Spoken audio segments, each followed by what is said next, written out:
Charme, Edwin Fair, how are you today? I'm hoping all is well. I'm Imakhu. It's good to be here. Many blessings to you.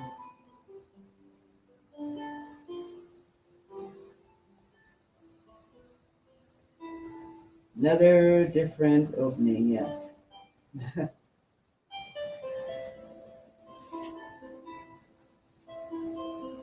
Been doing a lot of processing since I was last with you all. I hope that you all have had a good week, good 2 weeks. Today we'll be examining the why, and we'll be talking about this year's oracle in an extended way because I left you the message talking about the exploration of the story of Setne to Bubu. We'll be talking about Setne, but we'll be also talking about the importance of exploring why we do what we do. I also said I could not wait until we got to see the the series on Hulu, the series called Nine Strangers, and it has started. Wow, it's deep, really deep. I watched it last night, the first 3 episodes, and if you have not had a chance to see it, you should really see it. Those of you who have been on retreats, I'm sure you can find ways to relate to it.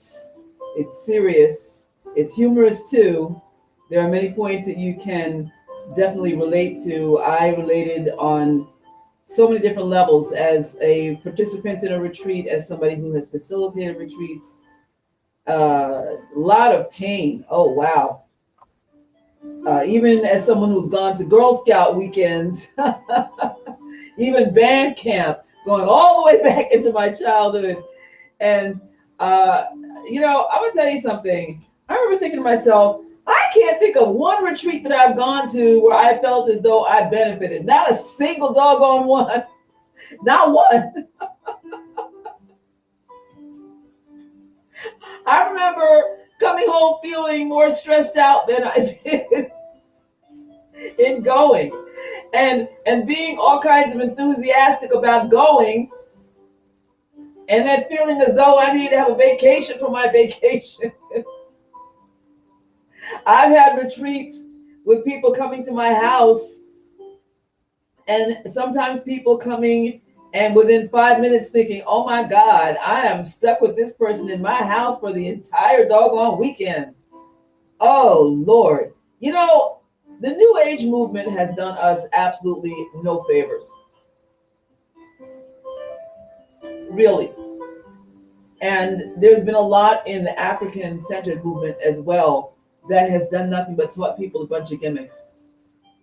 And there have been those of us who have entered into these retreats, into these trips, um, really feeling as though we are going to come back or enter into them refreshed.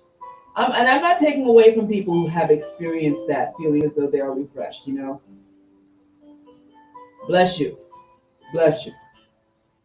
But then there are a lot of people who end up feeling quite disappointed, bamboozled. Years later, reflecting back and feeling as though, they're like, well, what did I do? What was it really? You know? Um, and then there are those who end up with this pseudo enlightenment. And listen, for those of you who end up feeling enlightened, that's great. That's wonderful. You know. But here's the bottom line, though. What is it that we're really looking for? Let's talk about that. All right.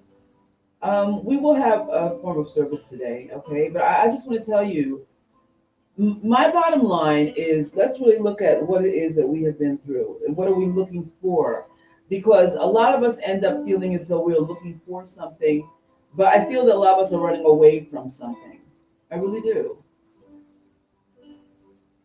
Because so much of us have experienced so much damage don't realize how much damage we've experienced, and really do need to take a look at exactly what that's about.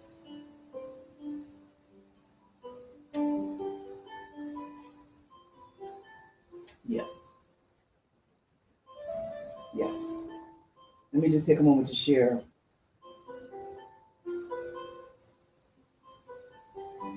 Family, where are you? Please let me know that you're here.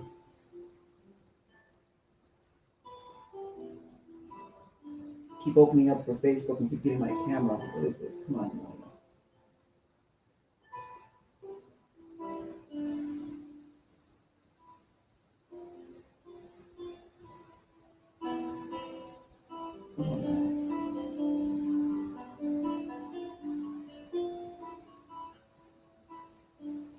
How is everybody today?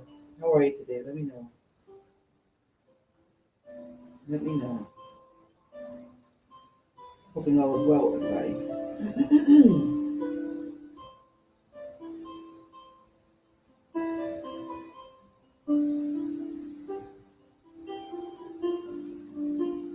And goodness, where's my book?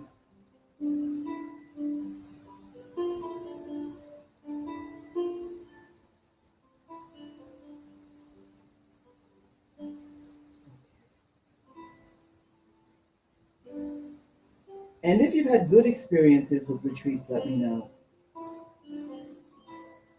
I also want to say, we are an online ashram. I do need to make clarification with what that is as well. An online ashram is, when you think of an ashram generally is centered around one person who is supposed to be the guru. In our tradition, we call it a guru. And the quest for becoming a guru is continuous. Let me say that this is more of, it's along the line of the therapeutic. The therapeutic in ancient Kemet was a place for restoration and healing. The Kebu or Kebut. And the idea was to have a place to go to get body, mind, and spirit together. Okay. And so it was a retreat in that way. And the idea of this is to have an online place where you be able to, where you to come and get yourself together. And hopefully, this is what this will be for you. This is a place of continual shaping. And as I continue to reshape myself on my journey, I certainly hope that this is what this will be for you. I'm finding that um, I am needing to constantly revisit myself because there are certainly things that I find no longer hold true for me anymore. And I am, because of no longer wanting to push forward things that no longer hold relevance for me, I feel that it would be contradictory for me to push concepts out there that are not empowering or beneficial for me. I feel that I need to be responsible in that way. And so I just want to make sure that I'm clear on that. You know, I've needed to uh, take breaks for my own uh, continuous reawakening process, you know, and so because of that, that's where I sit, yeah, and so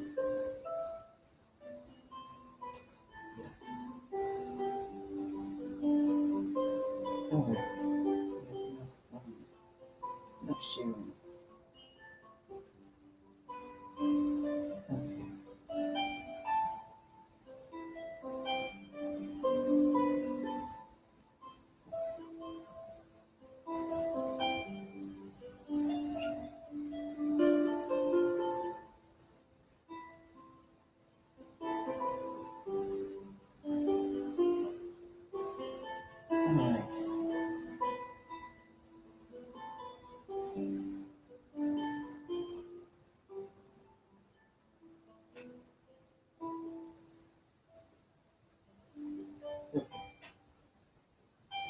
And so,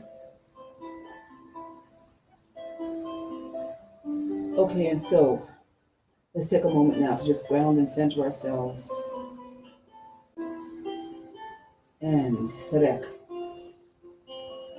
Nifa, Sarek, Nifa, Sarek, Nifa.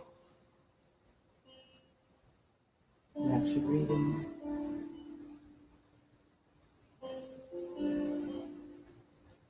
And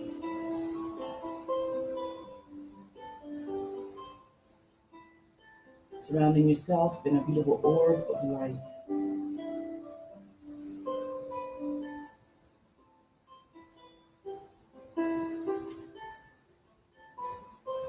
And now, connecting your energy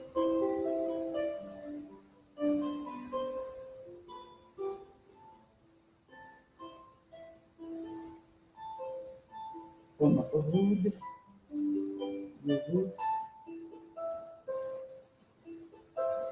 beautiful, red, connecting you with divine,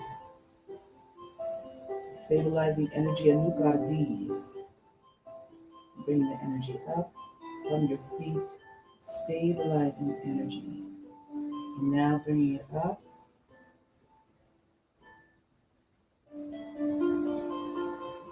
into your knees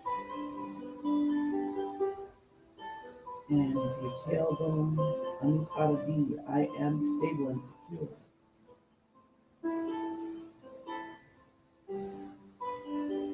And now a vibrant, prepared copper color up into your area of procreation.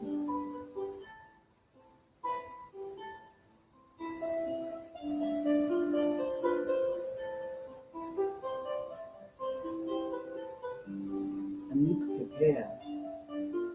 I am kept.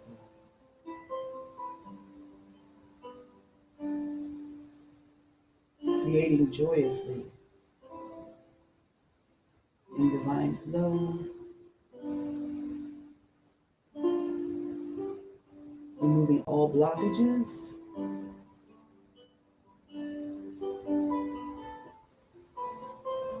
rolling the energy of the life force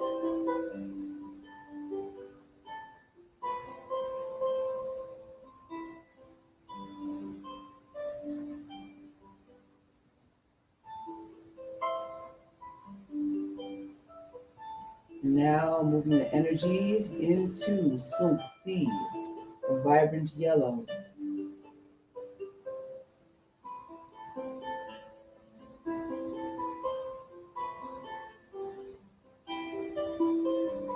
Anuk Neches, I am awake.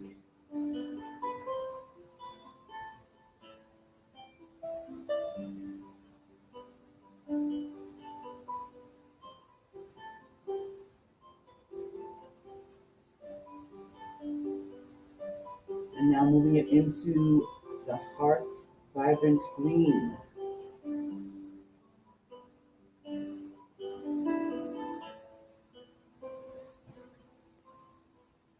Anuk Waj in there.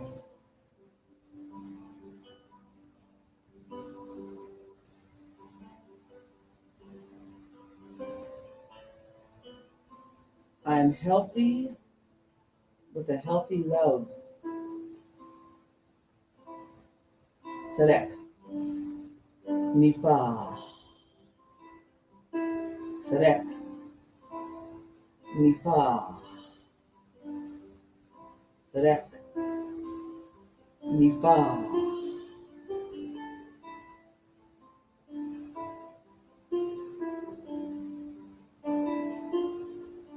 Bringing the energy up to the throat. Vibrant blue.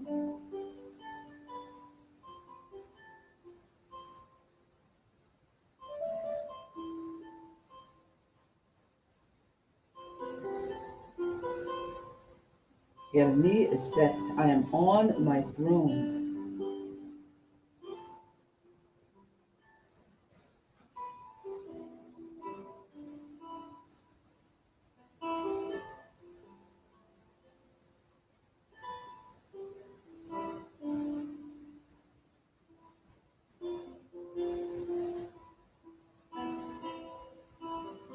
Up to the brow, Anupujat, deep indigo color.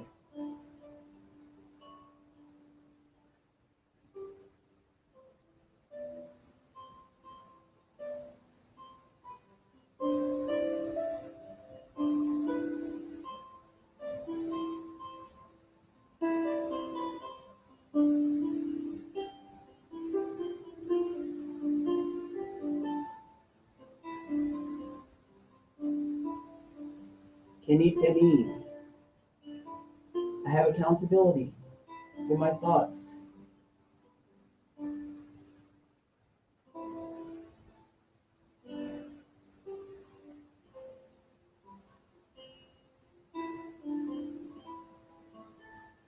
And now up to the crown.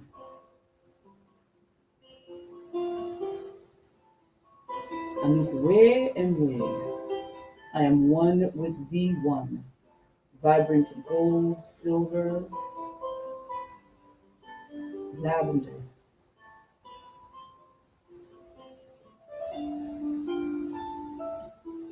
Now let the energy just circulate around your body, divinely protected. Sadek, Nifa,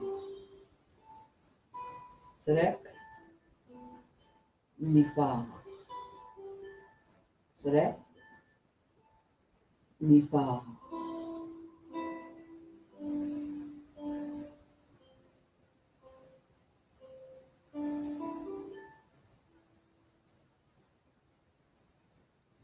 Think of all the divine blessings that you have on this day.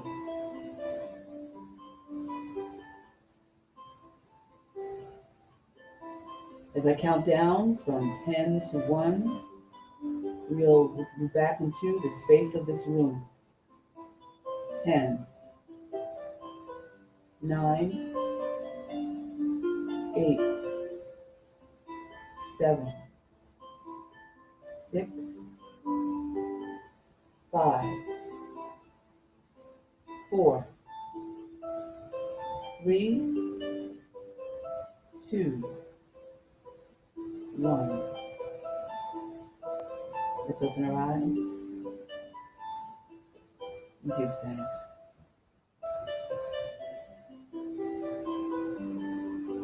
I'm going to go into the other room and grab my microphone.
How's it sound? Can everybody hear me okay? Canis Maximus Attack, how are you this morning?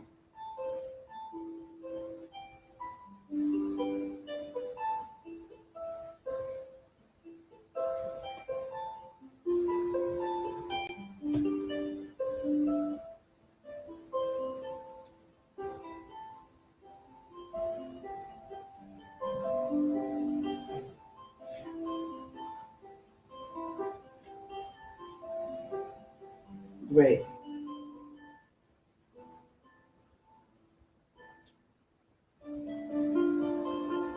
Excellent. Okay.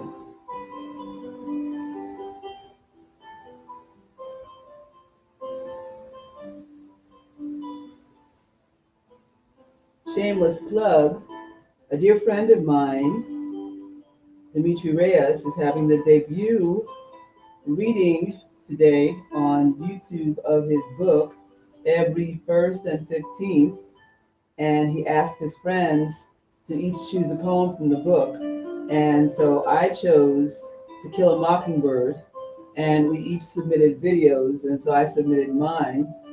And so it just spoke to me. This particular poem, he's quite a brilliant poet. And for some reason, this poem just spoke to me. And so I submitted it. I did it in sepia tone.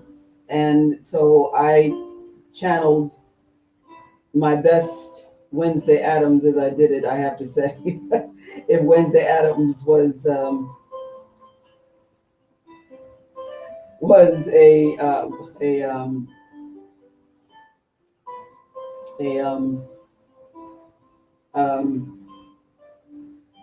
was my age. Although I have to admit that's not really a far stretch for me, being a goth head anyway. You know what? I'm going to ask you all to excuse me just one more moment.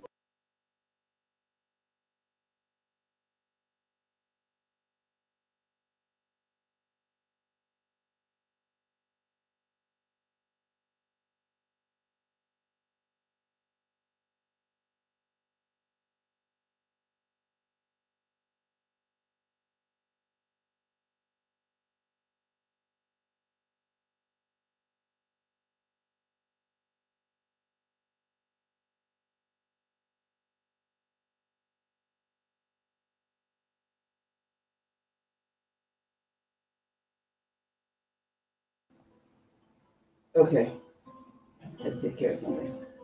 Okay, so so that debuts today. I'll be posting a link on my page. He's going to be dropping that tonight on YouTube. So I don't know what further editing he might have done to it, but that's the way I submitted to him. So don't be shocked. I'm rather grim. It's a short poem. So congratulations to Dimitri Reyes, who is quite an astounding young man, very talented poet. You know, we poets look out for each other.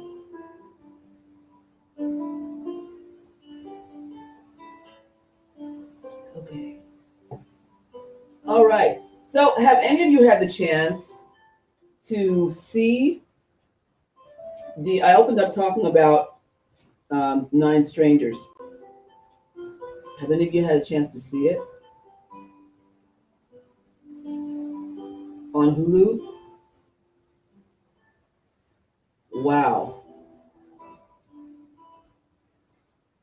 It's only 3 episodes in.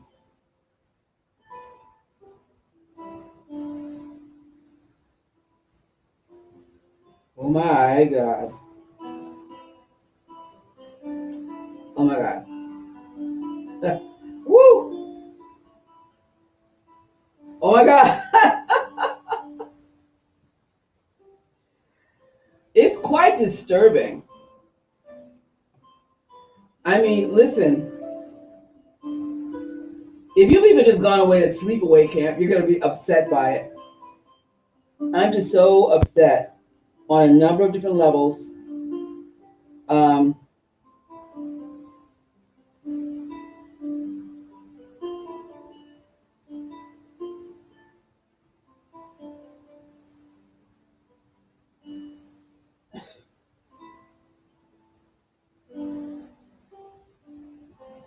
God.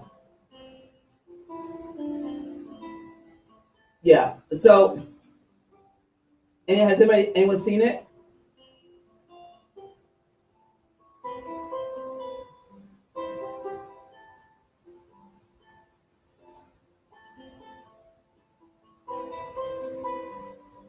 Um, I'm riveted. Listen, there have been things where I have found myself so disturbed by something where I won't finish watching it, but this I have to finish watching because I want to see why the main character is the way that she is. What's the blonde's name? Um, what's her name? She's what is the one who? Let me look it up. Um, let me see. Nine Strangers. Nine Perfect Strangers.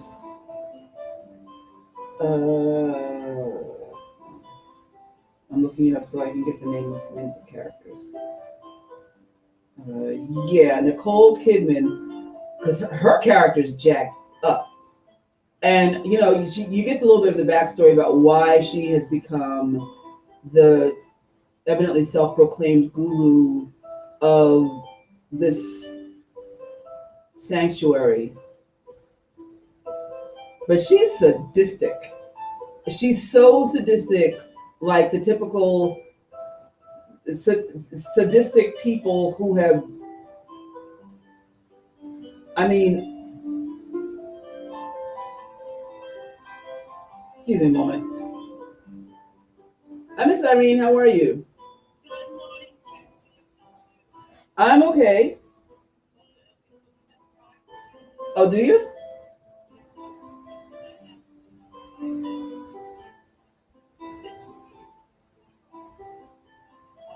Uh, oh wow. I'm actually. I thought y'all forgot about me. I'm speaking. At 12 noon at for POP.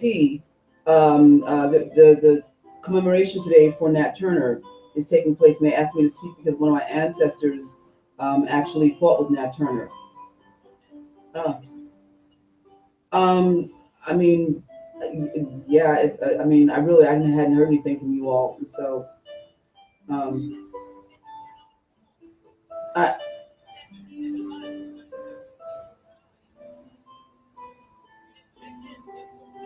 no, nobody said to call you.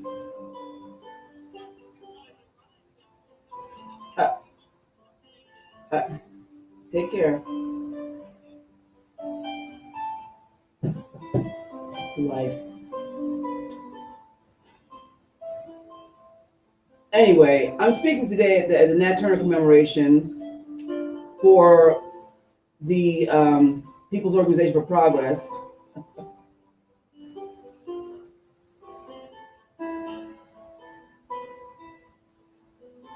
There's something else going on where people knew I needed a ride, and now here it is 11th hour. I'm being told, "Hey, we have a ride for you." It's the day of. I'm speaking today at 12 o'clock at Nat Turner Park.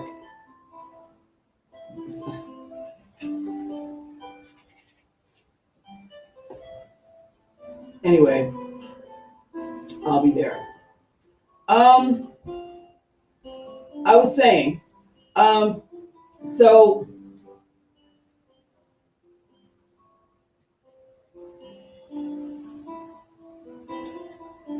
as I was saying, so with this situation with Nicole Kidman, she's this sadistic but seemingly caring guru who has these nine strangers that she handpicks to come to her retreat center to get fixed. And she is aware of the fact that she thinks that they've come for the pain. So, anyway, um, so see how y'all get these little bits and pieces of my life. They've known for 2 weeks I needed a ride. I get told the morning, hey, we have a ride for you. Anyway, so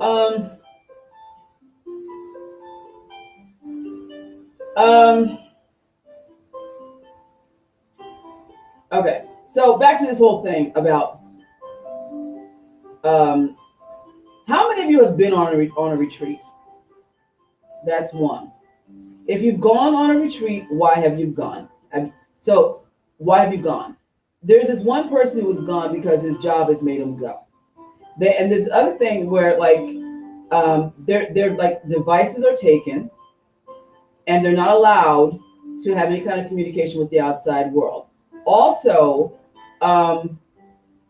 these people who go, their rooms are invaded. They get their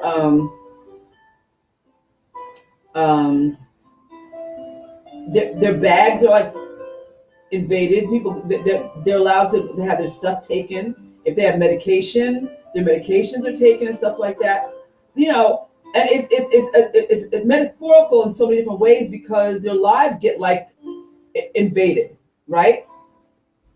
And this is like invasive in a lot of different ways because their personal business gets invaded, and then it gets flipped around and used against them. This has happened to so many people where people who are in charge, or even the people who are like the minions, they encourage folks to come to expose their personal lives to the people in charge, and then it gets flipped on them, and then it gets used and used as weapons against them. I've had this happen to me, okay? And this becomes like the normal technique that people will learn when you become like the new person in a group, and then people will learn to use this as a way of getting you to expose your vulnerabilities. And then this is how they get to keep you in the group, because you've learned that they've learned your personal business, and now you feel even more frail and vulnerable. You'll see this like in relationships too, especially when you're dealing with narcissists.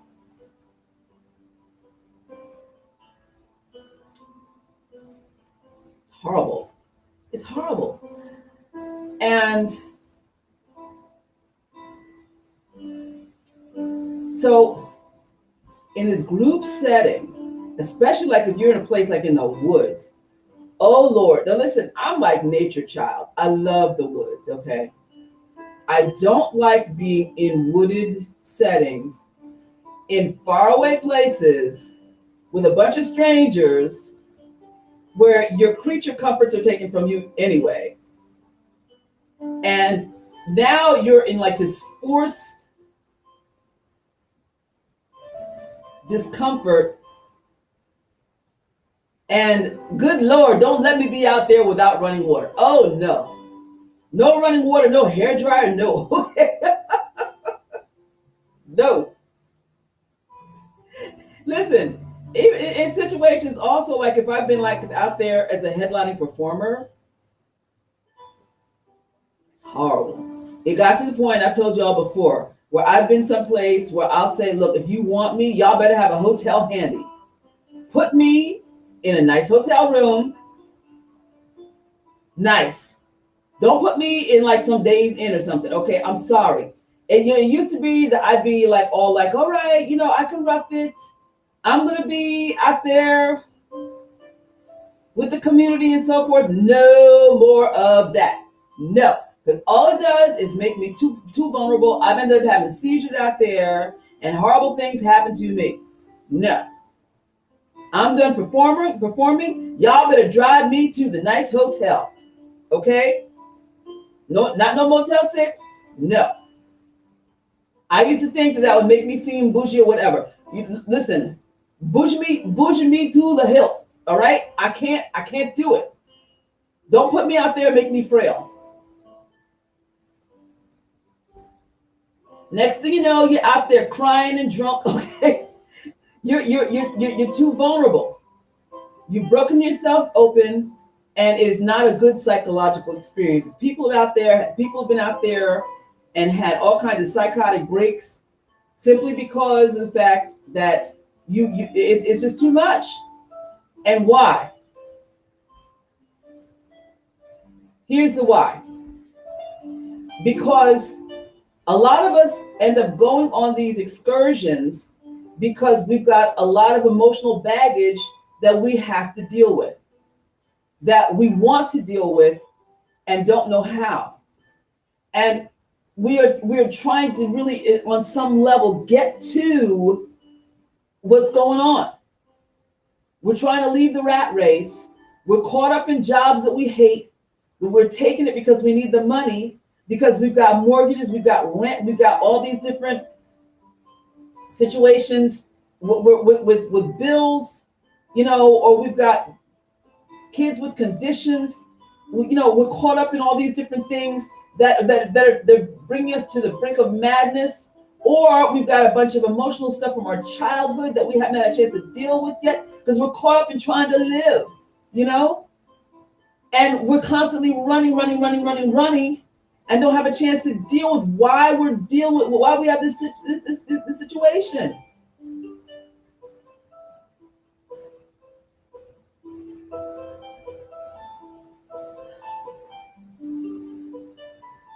So we're trying to fix it. We're hoping in one weekend that maybe we can just try to just get away from the pain, or we know we've got this pain. Okay, we've been molested.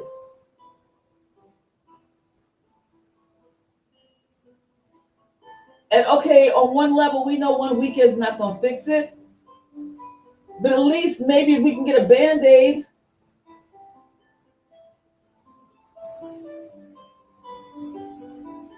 A pretty one at that, maybe a little pretty Band-Aid, okay? Or maybe if I can just go sit on some rock in the woods for a couple of hours during the weekend. Or hey, this roster right here on this brochure, this sounds nice. I'll go and I'll do some yoga for a weekend, and then I'll meditate. Or maybe I'll go and I'll listen to some music, and then I'll do this, and then I'll do this. And hey, this person sounds like he or she knows what she's doing. Yeah, I'll do this. But you don't know that it's a person who kind of sounds like they know what they're doing, but really they don't. It's somebody who just is trying to put some money in their pockets. And so they get online and they advertise, hey, I'm putting together this. Who can fill these slots? Who maybe look like they know what they're doing? And so there's somebody who needs some cred. So they'll sign up because they need some cred. Hey, I can do this. Okay, write me a paragraph that sounds like you know what you're doing. Okay. So you've got a wannabe who maybe kind of knows what they're doing because they took a workshop somewhere some weekend and got a piece of paper saying they know what they're doing. Or they flew to Las Vegas one weekend and took a workshop with a wannabe and really don't know what they're doing, but it looks like they do. So you've got a bunch of maybe kind of sort of wannabes who kind of sort of look like they know what they're doing.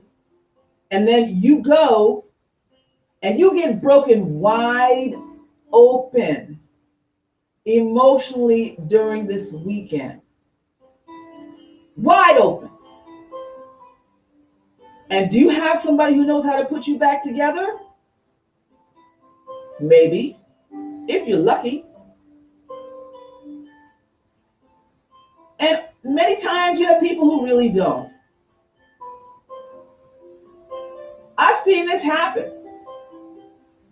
And you're laying there on the floor, broken open, writhing in pain, crying and crying and crying because this person touched a nerve about how you were molested or how your mother used to insult you all the time and say the most god-awful things to you. And now you're carrying this pain with you that you haven't really dealt with. And now it's been broken wide open. And now the weekend's over. Everybody's all packed up and there's a ceremony now. Everybody's standing around in a circle and singing some song, and everybody's rocking back and forth and singing this song around this doggone flagpole, and you're still off in the cabin in the corner, all curled up in the fetal position, and nobody knows what to do with you, and you got to go back home.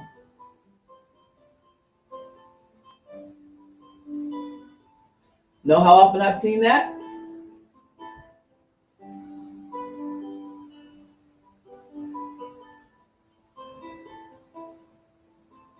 Happy retreat.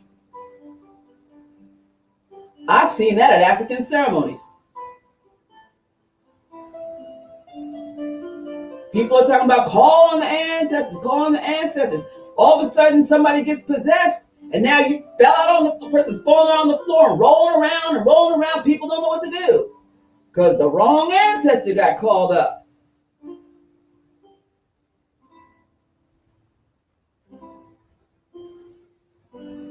And you're the happy rider.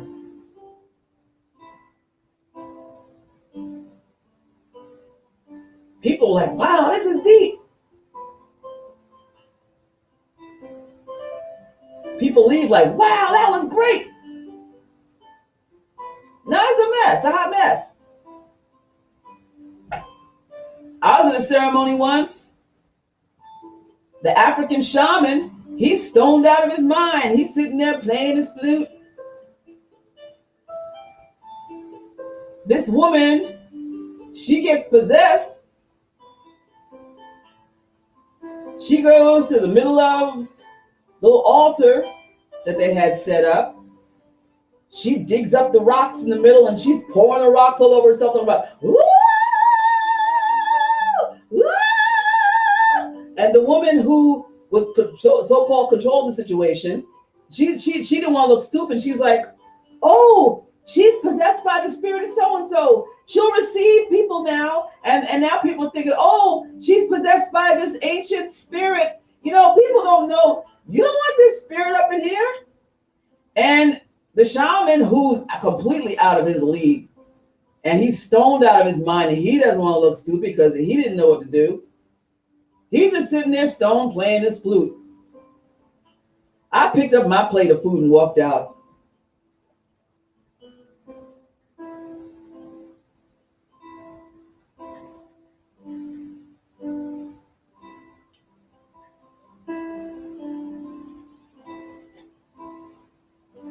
I said to myself, my name is Bess. I ain't in this mess.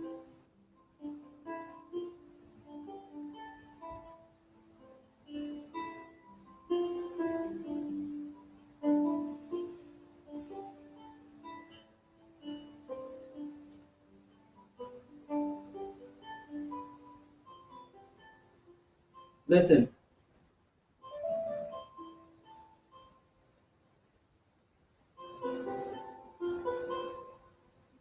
I have been, just from watching, and peace and blessings to everybody who's arrived. Lana, how are you? It's good to see you. Chappers, how are you? It's good to see you. I have been in so many circumstances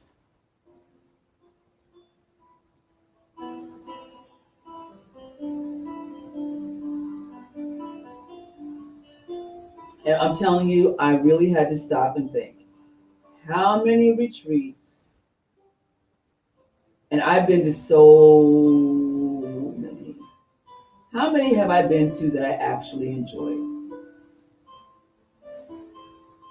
No, actually, there's one that I can say I went to up in Vermont. One, it was a women's fellowship.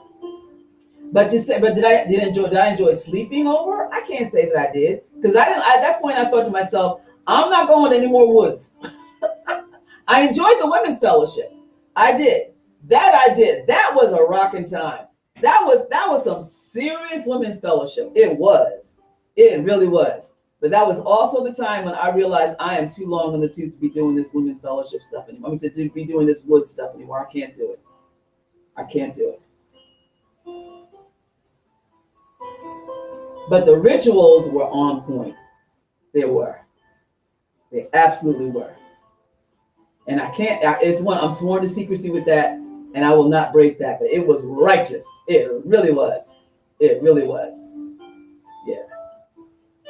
And there were a couple other rituals also that were really righteous, okay? But as far as sleeping in the woods, I will not do it anymore. I will not. The other one I'm sworn to secrecy to. The accommodations were good, okay? I mean, and I was in a cabin. It was nice, okay? But I realized at this point in my life, I can't do it anymore. I just cannot. I can't. I can't tolerate the cold. I can't.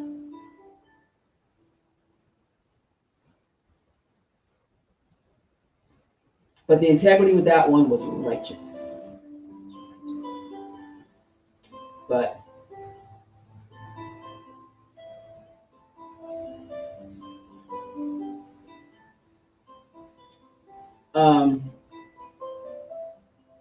and the person running it had righteous integrity too. Absolutely. Absolutely.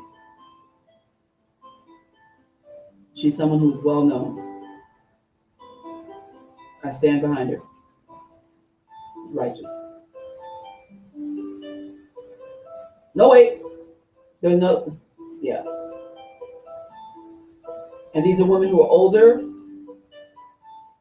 Okay. Yeah. And people who I consider friends to this day. Yeah. This happened within the last few years. But I ain't doing no more stuff out in the woods. I ain't doing it.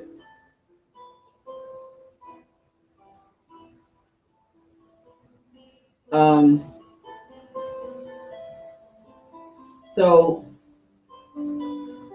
but I have to say, there are too many people who are just playing around and who are playing based on their egos. And the ones where there are women who are my age and in my age group and who are really working hard because we realize that we have a commitment to leave behind a legacy, and as elders who are working to try to get younger women to understand that we have to honor our traditions, and we have to leave this world a better place. And it's not about trying to mess with people's heads, and it is not about trying to pump our chests out. It is not about that. It is not. Not at all. So,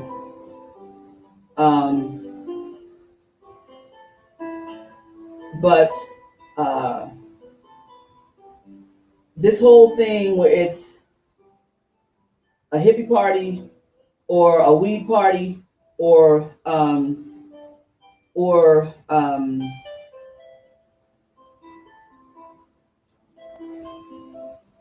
some kind of a cultural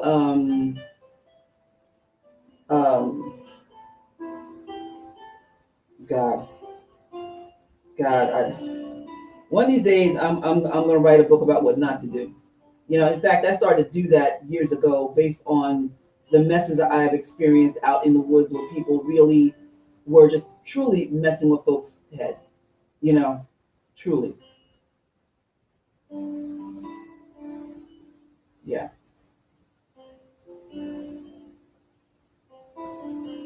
Yeah. So, okay. Now, let me just go to the whole thing about examining the why. Let me tell you. All right. Going to be examining uh, Setne.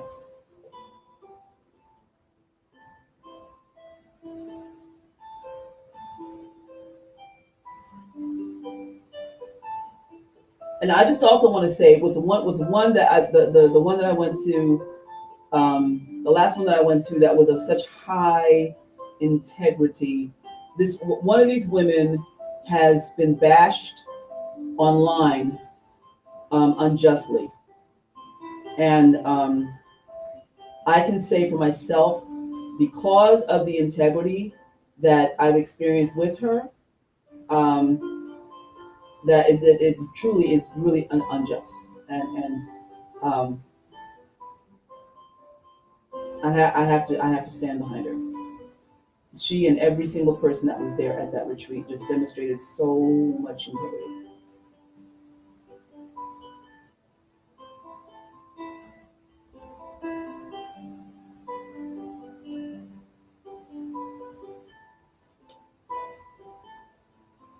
And it was a multicultural gathering of women too.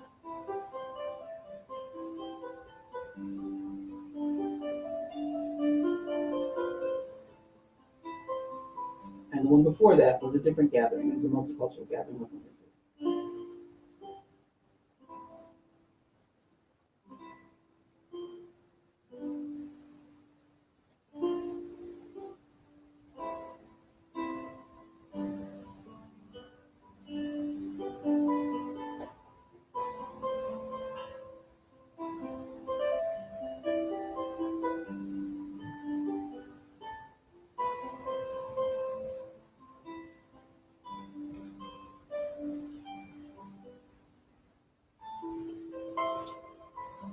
Okay.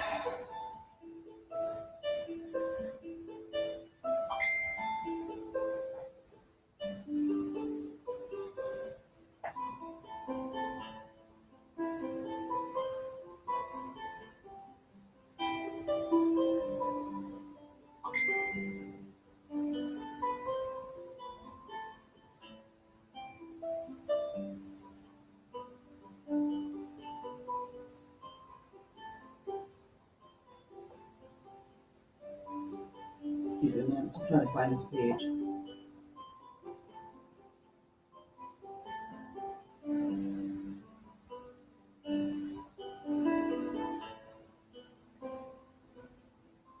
All right, let me just sum up about Setne. Setne was what was referred to as a Setem priest, and there were legends that were created around him that were written in different time frames, and so uh, the stories that were created around him were very interesting. Um, and in these stories, the question of why he wanted so much comes up. Um,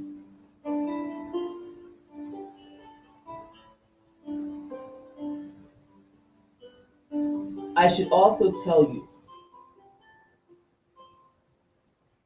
I should tell you that he was considered to be a person because he was a real person, but then lore was created around him to make a point. It's not that these were like autobiographical stories, but these were like stories that were created to make a point. Because in world culture, lore was created to make a point. In African culture in particular, stories were told in order to help to illustrate a point or points. And we should be examining these points more closely today. I tell you this.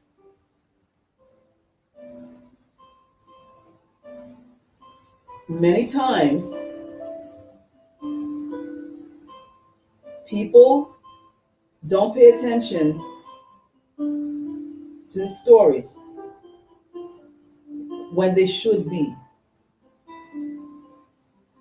especially um,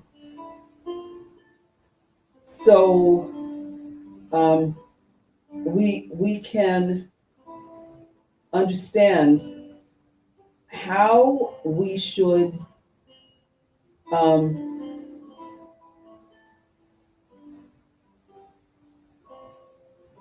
how we should be approaching Kemet today. How we should apply it to our lives, um, with everything.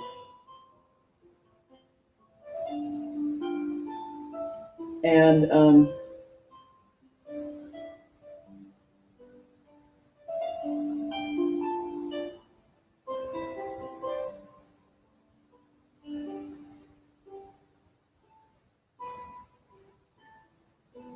anyway, um,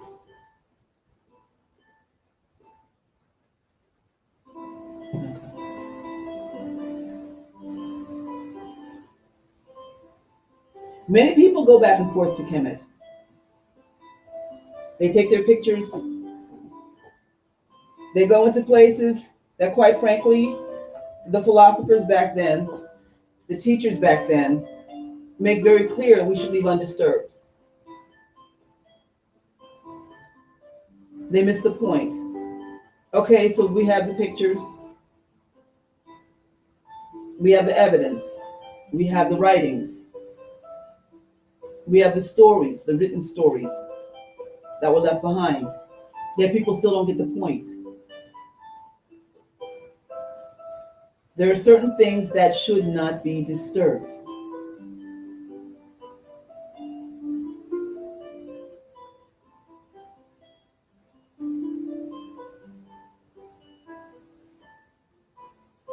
We have the messages, we have the writings, we have the evidence, we have the ages of evidence of what happens when things get disturbed. We have people who still go back there and disturb things.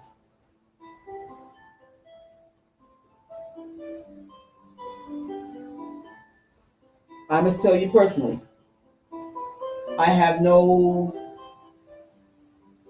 personal desire to run over to Kemet.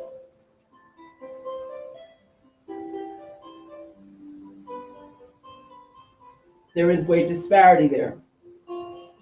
If you're going to do anything to line anyone's pockets there, it should be to help those who are there right now, who are not seen on camera, who don't have money, who look like this.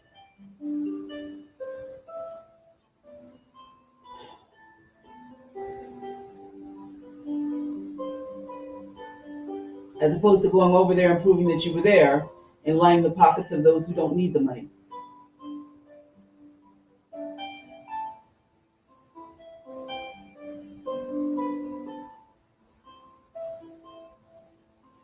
In the first recorded story regarding Setne, who was a Setem priest, um, he is let me find this story.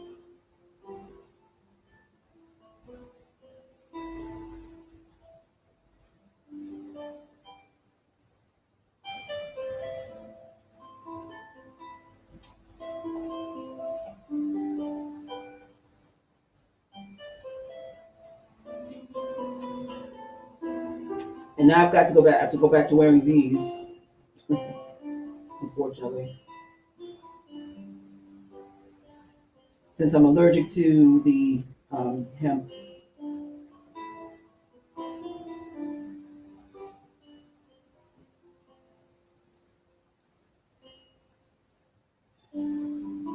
He's also referred to in these stories as Prince Kamwas. Prince Kamwas, son of King of Ramses II and High Priest of Ptah at Memphis, was a very learned scribe and magician who spent his time in the study of ancient monuments and books. One day, he was told of the existence of a book of magic written by the god of Jakuti himself and kept in the tomb of a prince named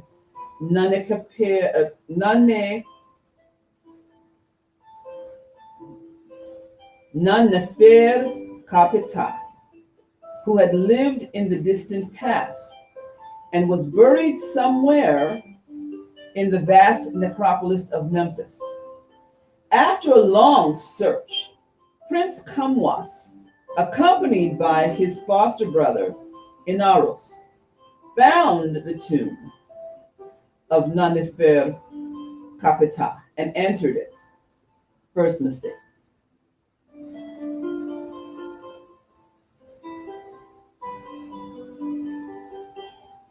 He saw the magic book, which radiated a strong light, and tried to seize it. But the spirits of Nanefer Kapita and his wife, Ahwere, rose up to defend their cherished possession. Ahwere and her son, Meri, were not buried in this Memphite tomb, but rather in distant Coptos, where they had lost their lives. But the spirit of Ahwere was with her husband at this critical moment, and now stood before Prince Kamwas and told him how her husband had acquired this magic book and how they had all paid for it with their lives. She begins her story by relating that she and Nanefer Kapita had been brother and sister, and they go through this whole story of how originally they had both been betrothed to others, but they convinced their father, no, don't marry us off to others. We love each other, and let us let us marry each other. Next mistake. Anyway, so they end up marrying each other. And then Nanefer Kapita, he has nothing to do with his life but to go from one sacred place to another and reading all the magnificent writings on all the tombs and sacred places. And so he comes to one sacred place and starts getting cracked on by this priest. Basically, it's like, oh, you lazy man.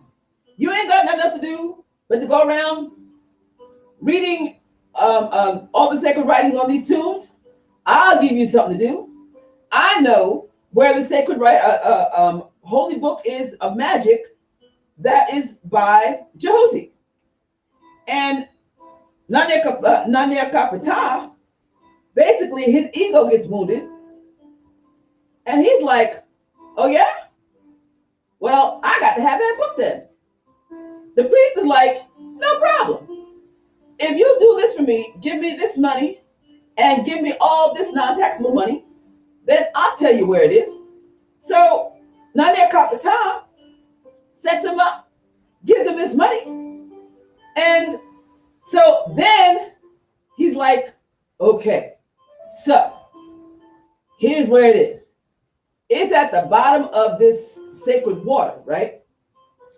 And if you do this, then the water will be separated. See, now the whole thing with dividing water, that was no big thing. See, the high priests and magicians back then, they would divide the water. So the whole thing with Moses and dividing the water of the Reed Sea, which is what it was. It wasn't the Red Sea, it was the Reed Sea. That was just that was like a no-brainer magic trick for the high priest back in Kemet back then. All right. So, and Moses, he studied with them. So that wasn't a big thing. So anyway, he says, if you part this water, then you're going to find all these scorpions and all these serpents and yada, yada, yada. And then there's going to be this big old giant serpent that's sitting on top of Jehuti's magic book. Okay. If you do this, you do this, you do this, and then you separate the serpent, then you're going to find the book. But it's going to be inside of this gold box, which is going to be inside of this silver box, which is going to be inside of this wooden box, inside of this, inside of this, inside of this, inside of this, inside of this. Okay? And then you'll find the book. So, the wife, And again, her name is so beautiful too. Akwere. Akwere is so ticked off. She was like, I am so mad that he told you to do that. That's going to be some trouble. And Non-Nefer Kapita, he was like, are you kidding? This is going to be glorious.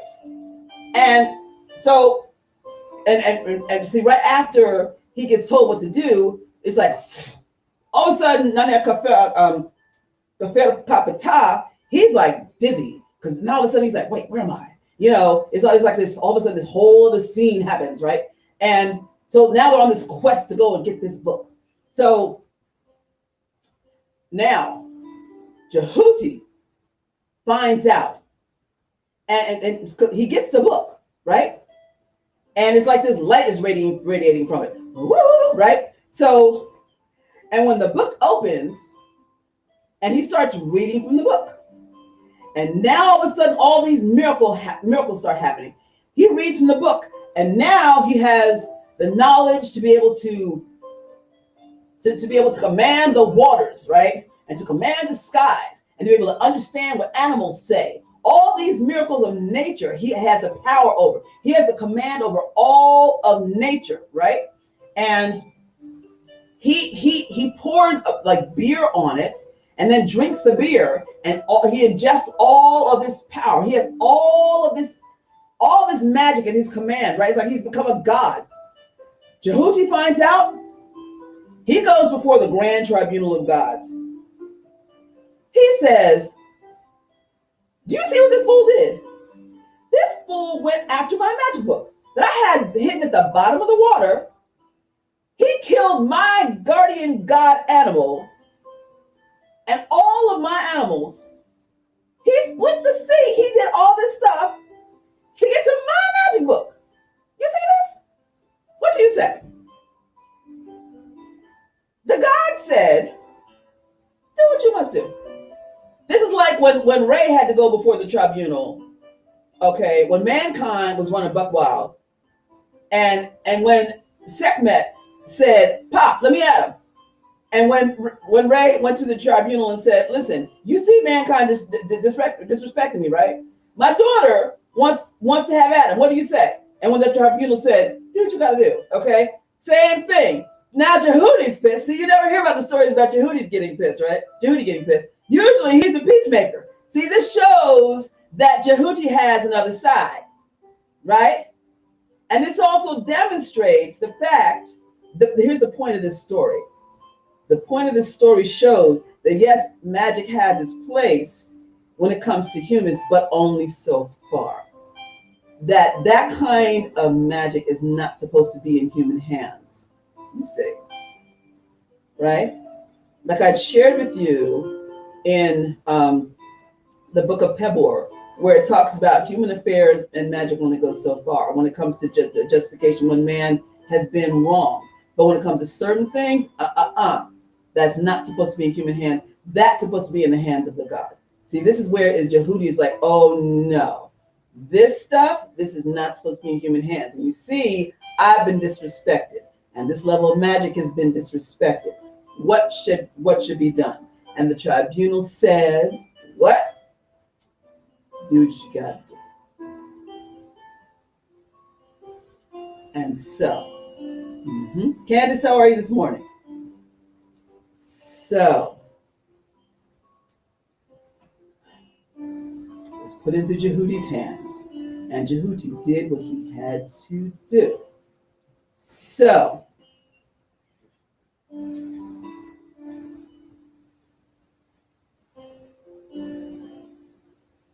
Non-Nefer Kapita, he went back with his wife and with his son.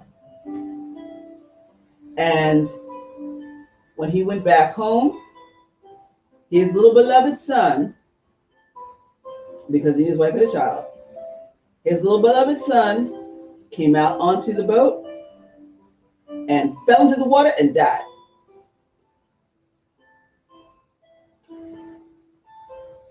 Jehuti killed him. So all that Naneferkaptah could do was resurrect him enough to get his son to tell him what happened. And his son basically told him, Jehuti killed me. Okay? And then he went back to being dead. He said, I saw Jehuti was angry because of what you did, and the tribunal gods told him, do what you need to do. And so Jehuti killed me. And he fell back to being dead. So he all he could do, non-nefer kapata, he gave him a princely burial. Okay? So then the next time they got on the boat, his wife, she fell into the water and drowned. And so same thing, the husband, he raised up his wife enough to be able to say, what happened? She said, I saw Jehuti was mad at what you did. You stole his book. You killed his sacred animals who were protecting the book. And so when I came out, he knocked me into the water and killed me. So same thing. She went back to being dead. And the husband gave her a queenly funeral and buried her in the royal tomb. So the husband said, what have I done? So he strapped Jehuti's holy book to his bosom and threw himself in the water and drowned. He was given a princely funeral and was buried in the royal tomb. And so they finished their story. They finished telling their story to to Setne. Setne was not convinced. He said, I still want that book. And so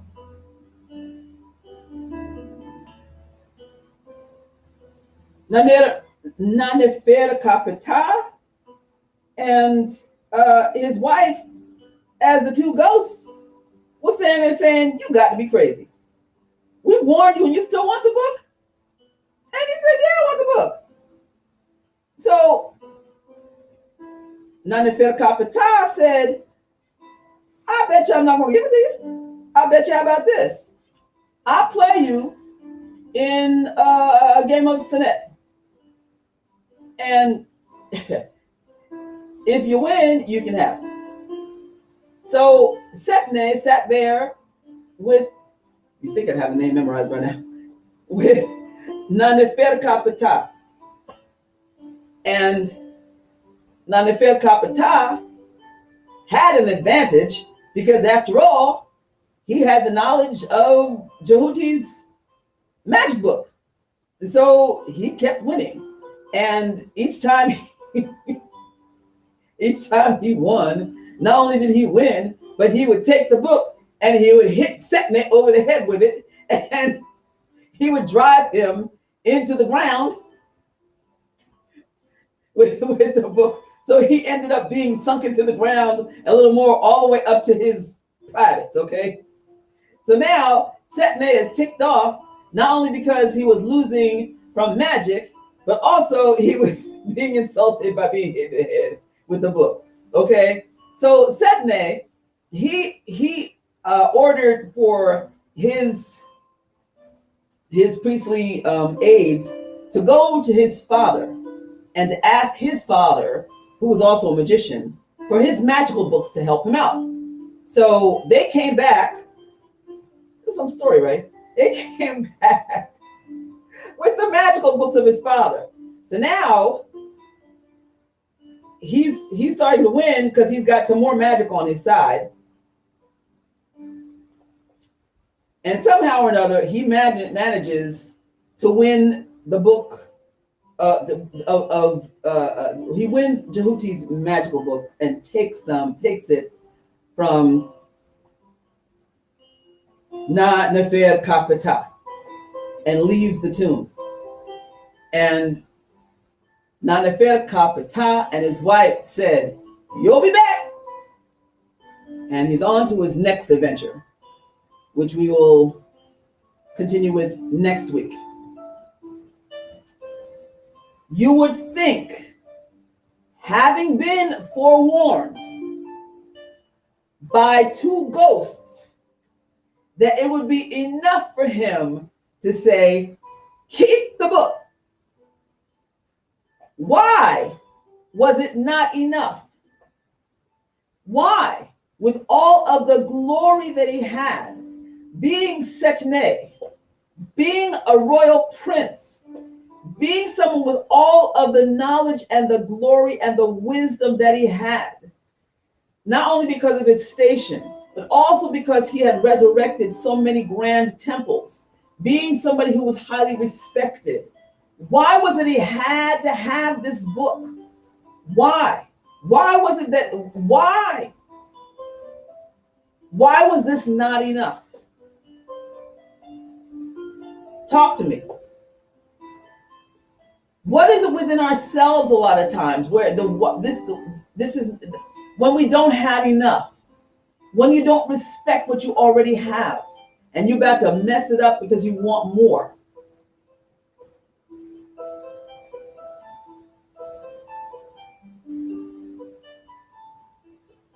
Talk to me. Why?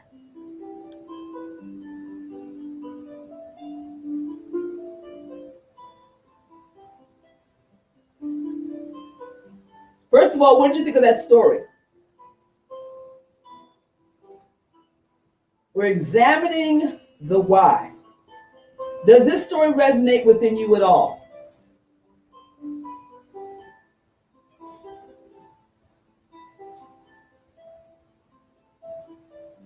With Nanafir Kapita, even when he was told everything he was going to have to go through to get the book himself. Why? To have the wisdom of a God that is hidden beneath the waters. To have all those boxes, all those boxes. Think of the reading that we got for the oracle reading for the year.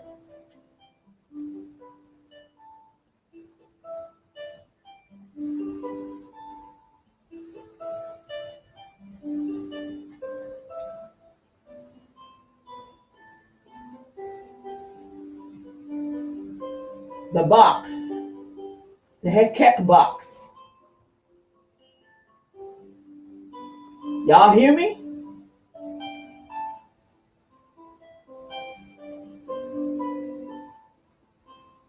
The Hecate Hekek box. The box of the skull that holds the skull. The skull that holds knowledge. Came up reversed this year.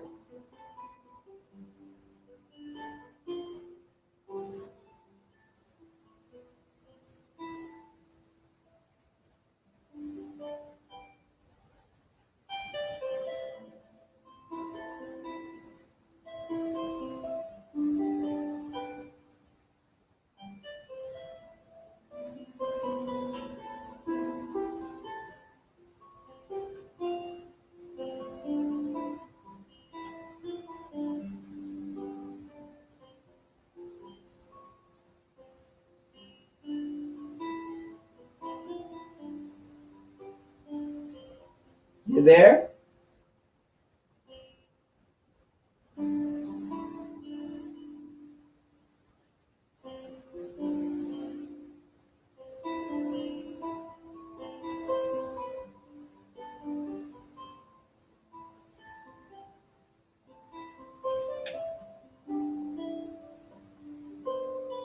I see from the numbers y'all still here. What no thoughts?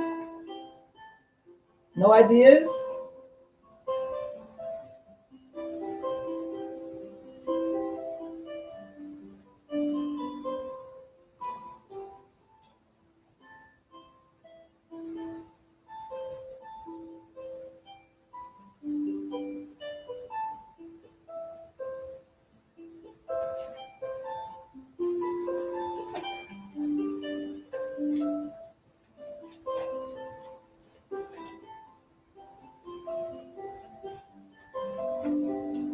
Okay.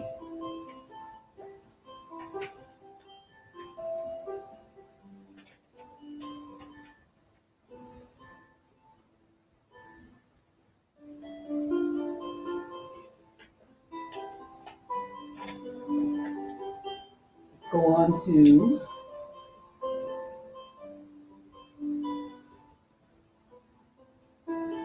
our Saturday prayer.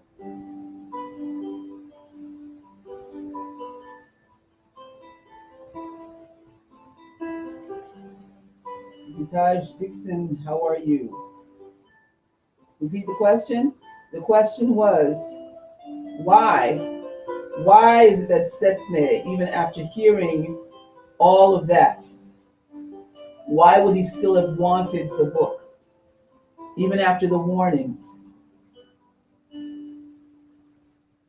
Even after the warnings, why would he still have left with the book? Just like with Nanefir Kapita, why did he still want the book? What kind of greed? What kind of lust? Why is it that people still want too much? Why is it that we still want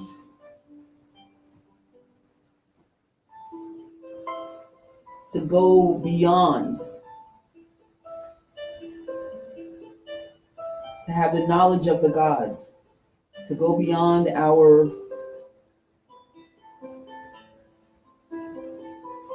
power corrupts, yes.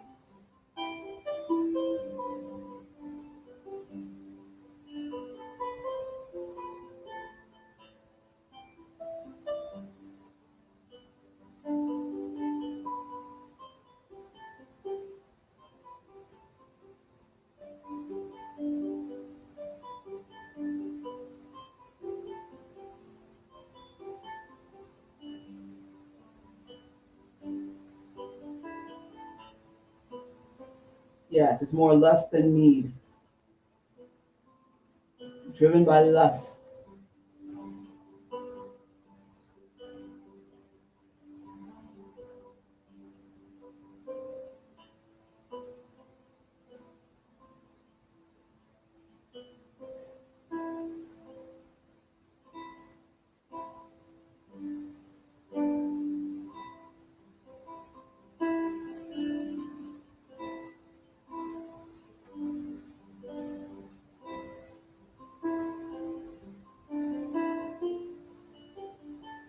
Dominion.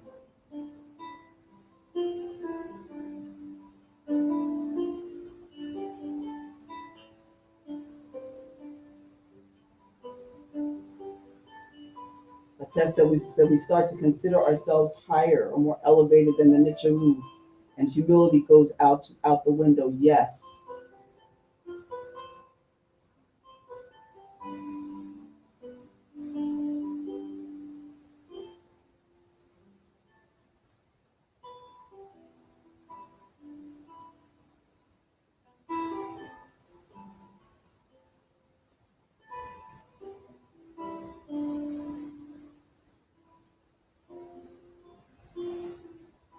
Sometimes we suffer whatever cost we get to get what we want because we see it worthy.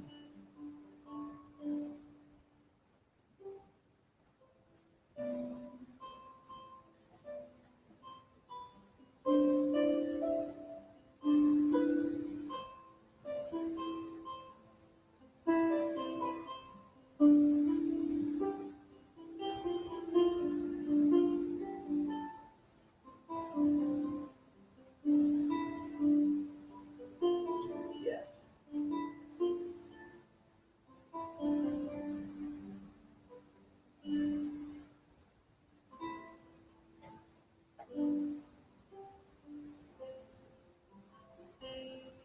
absolutely. In these stories that we're going to be learning regarding Setne, we're going to see exactly that. Atef says too, the greed for power and not using wisdom in the knowledge or power we are being entitled to. Yes. This feeling of entitlement, yes, is very sad. Pushing the boundaries, Cannabis Maximus says, of possibilities, positively or negatively, yes.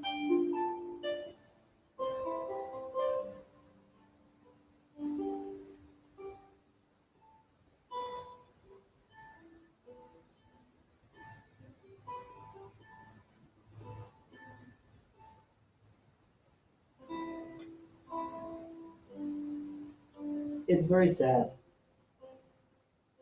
Very sad. You know,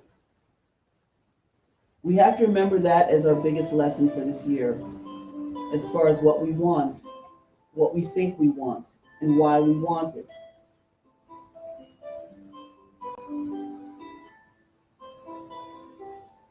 You know,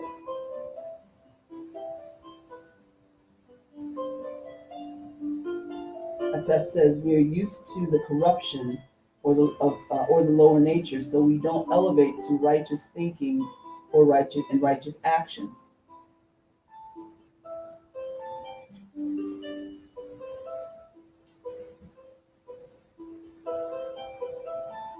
I think we forget about what righteous actions are. You know,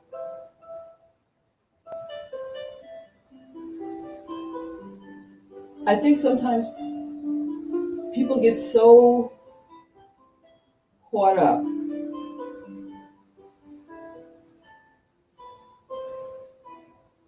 All right, so let's look at the story. Let's look at how people. All right, so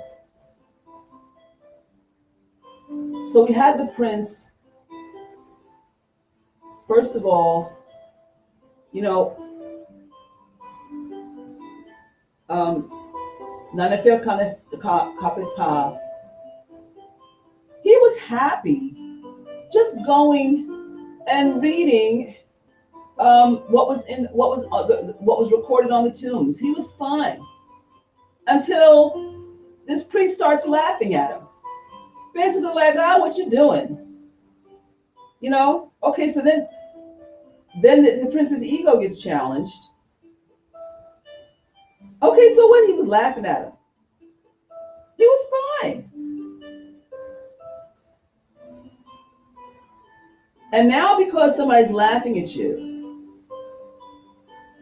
and questioning the value of what he was doing, now you get caught up into you get stirred into something beyond. Okay? Simply because your ego gets challenged. What was wrong with the fact that you were perfectly fine and peaceful with what you were doing? Because somebody else doesn't think that that's fine? Or because somebody else, maybe this other priest was jealous of the peaceful life that you had. Now he's going to bring you trouble. You know? Now he's going to bring you trouble. And now what trouble you have? Simply because you had peace. How often does that happen? Somebody brings trouble to your door because they don't understand that you were peaceful.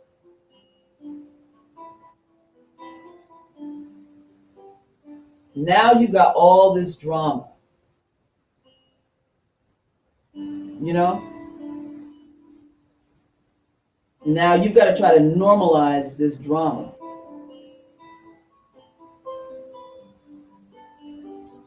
Let me tell you something. These past 2 weeks, I've actually been thinking about that. I've been thinking about the fact that I was actually at a place of peacefulness in my life. I'd come to this place of quietness and peacefulness in my life. How many times when I actually found that, well, I let somebody else disrupt my peacefulness because they did not understand it. And they brought all of their drama to my door. And I let them. Now I gotta try to dramatize. No, not gotta. I didn't have to. That was the thing. I didn't have to.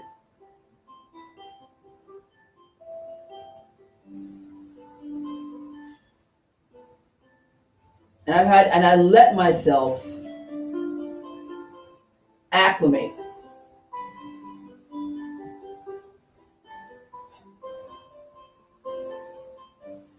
Readjust.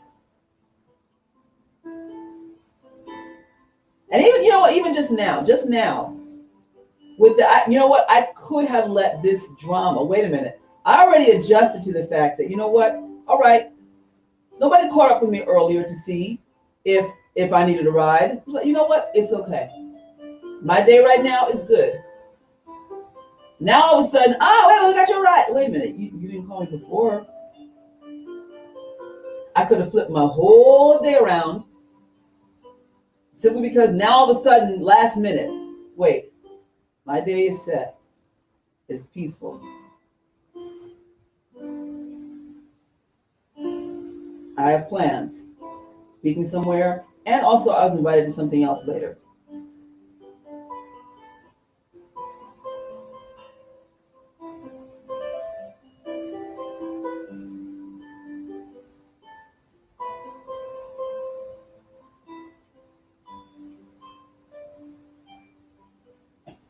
Put it out there 2 weeks ago that I needed a ride, and also earlier this week.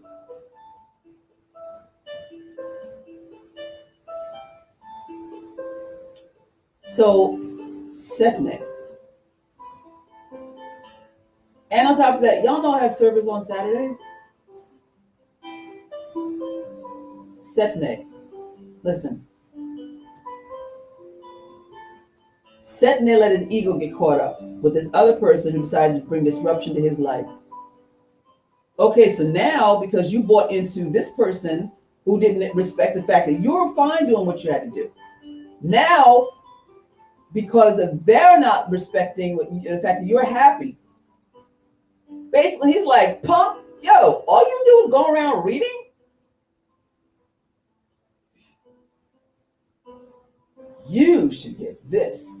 Hey, in order to get this, you gotta do this, and this. And his wife was like, oh my goodness, I'm so angry right now that he told you this. You know what's gonna happen? Now there's gonna be all this drama. And she was right. Drama, shoot, they all ended up dead. And now why? Because you upset the gods. You upset the God. You're gonna go on, obviously, if Jehuti had his magic book at the bottom of the sea with all these scorpions and all these serpents and the main serpent sitting on top at the bottom of the sea, it was not meant for you to get it. Wait, it's Jehuti's magic book. What does that tell you? Leave it alone. And you gotta go through this box and this box and this box and this box and this, you know, it's chained up, you know.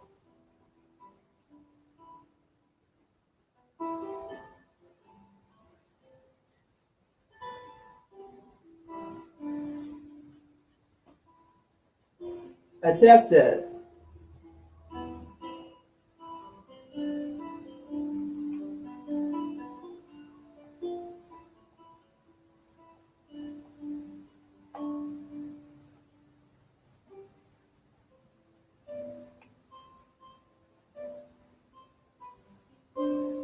we're used to the corruption or the lower nature, so we don't elevate too, especially when I have See, the whole thing about with corruption, because when people are used to dealing with corruption, that means that you're going to be going around the way and doing all kinds of stuff. You gotta do this. You gotta do this, and this, and this, and this, and this, and this, and this. And if you're not used to dealing with corruption, all of a sudden it's like, wait, what? Wait, what? What? I'm dealing with this situation where I'm dealing with this person who's used to dealing with corruption. And then you find out that there was this lie. Wait, what? Wait, he said what? Now, wait, I got untangled all this stuff because of what? When he didn't do what? He said what? Find out, oh, well, this person only told half a lie. I mean, half a truth. Wait, there was this lie. Wait, he did what? What? Because you're used to being honest. You're getting, wait, this person's setting you up for this or what?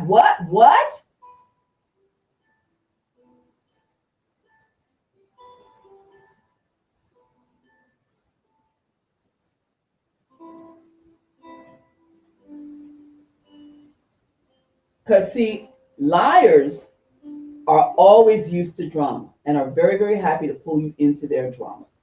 Because that's like breathing to them. Now you're dealing with constricted breathing because now it's what?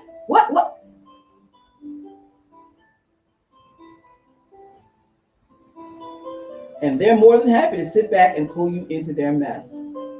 See, so that priest was more than happy to sit back and watch this peaceful prince now all of a sudden get pulled into.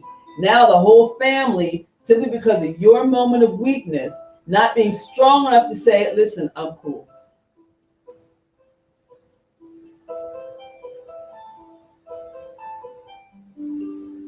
I'm cool. You don't like the fact that I'm happy I'm happy going around reading? That's your problem.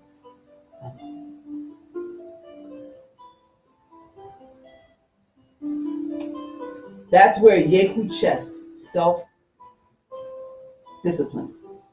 At dealing with Heket this year it's another year of self-discipline. We just came out of Geru, the self-mastery is self-discipline. Same thing, self-discipline, okay?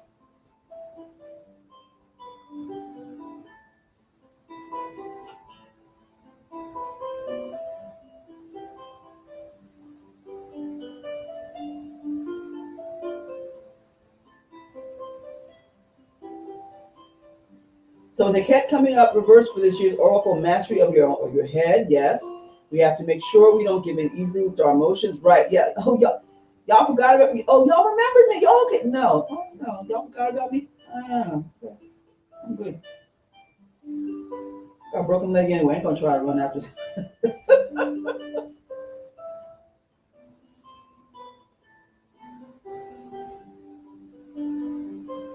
We have to make sure we don't give in easily to our emotions. That's right. Stay balanced. Stay in my 8. Yes, indeed. Right. Yes, that's right. Yes. Chapter say lack of belief and or knowledge. That's correct. That's correct. Yes, indeed. Yes, indeed. Yes, indeed.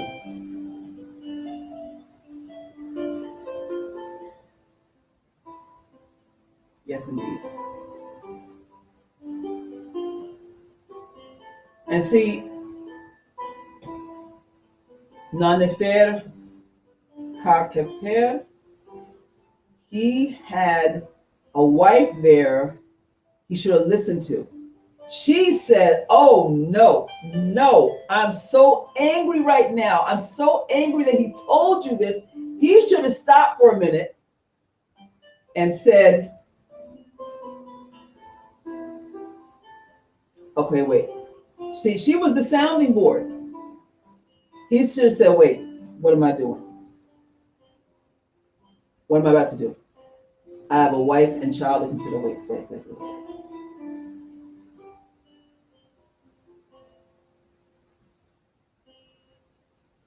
And you know, Jehuti was sitting back like this, watching the whole thing.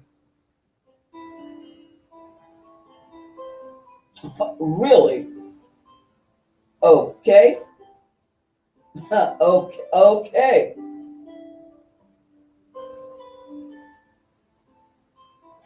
Can you imagine? What it was like? Him sitting and watching him go through all the booby traps he had set up. He's really gonna do this. Really?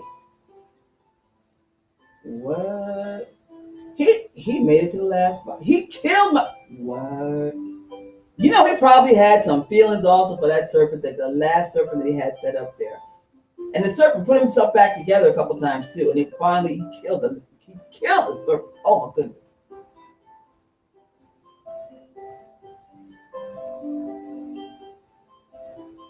See, because people forget the Neteru have boundaries. All right, just like just like with Canoe, when he started watching people die. You know, y'all ain't bringing me no offerings. Oh, you're not respecting nature. Okay, okay. Year one. Okay. Year two. More y'all dying. Okay, y'all get the point at some point. You know, because we like to paint this whole thing. Oh, God is love and all this other stuff. You know, I mean, listen. There are balances in nature. We have to respect nature and the nature. We have to respect.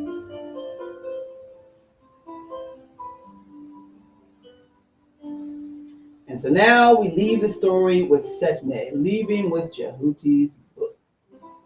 Wow. That's some arrogance right there.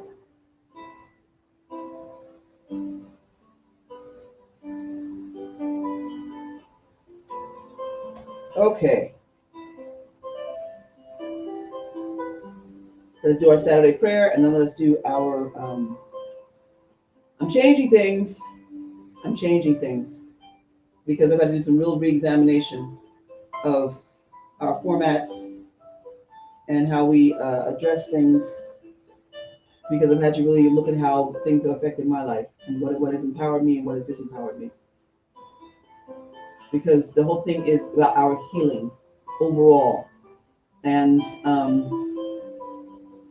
I want to make sure that this is a space for and of healing, okay?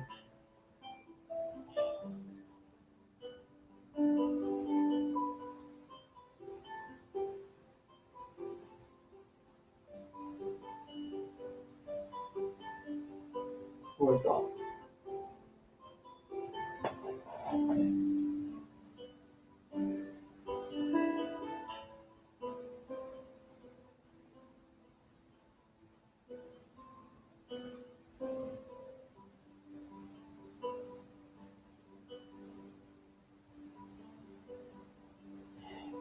And that we are able to know how to stand up for ourselves and to have the strength to fight for our lives.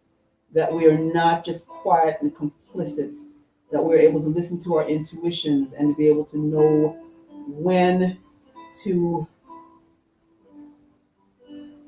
draw the line, when not to overstep our bounds, but also to know when to do what is right for ourselves. We are not to just be some patsies, no, at all. But we're also to know that our lives are indeed worth fighting for, but to continue to respect and mature.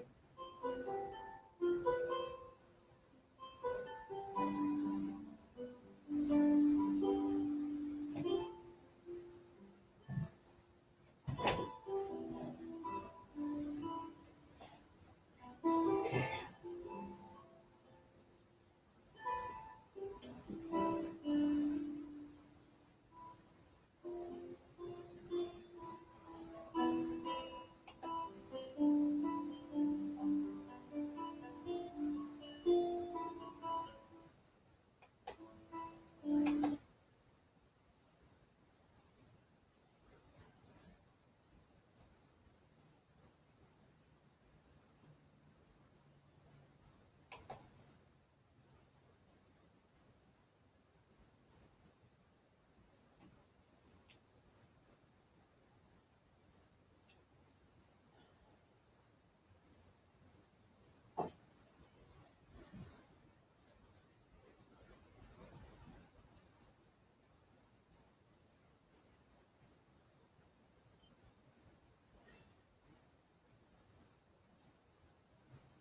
Yun hadachu tapi yawi yaku. Tuau emet erechen.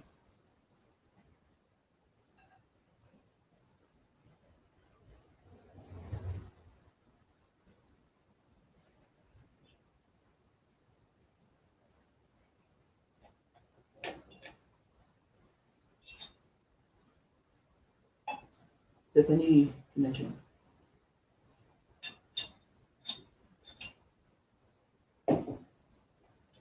Semni, Yun Watni, Tayer Set, Cher Bach Sakau Iches.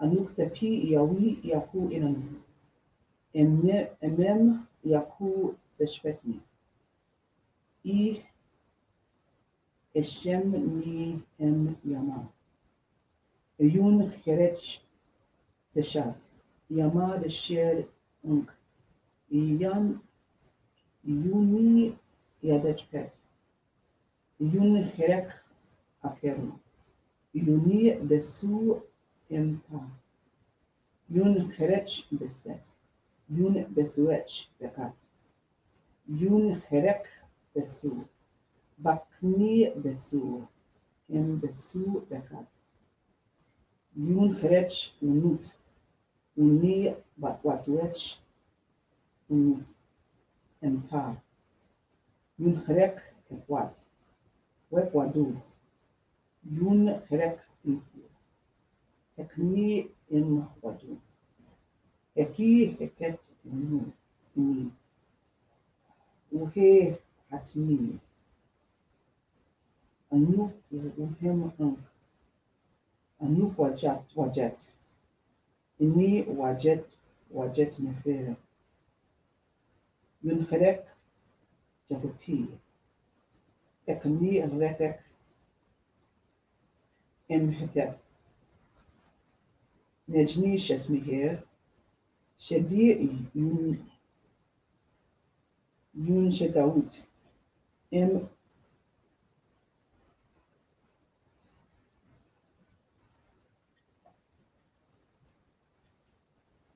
Shedni, I'm jumping these glasses. Shedni Yun, I'm sorry.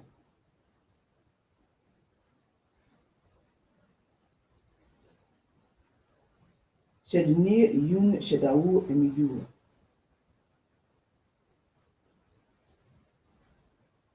And it's near Nem in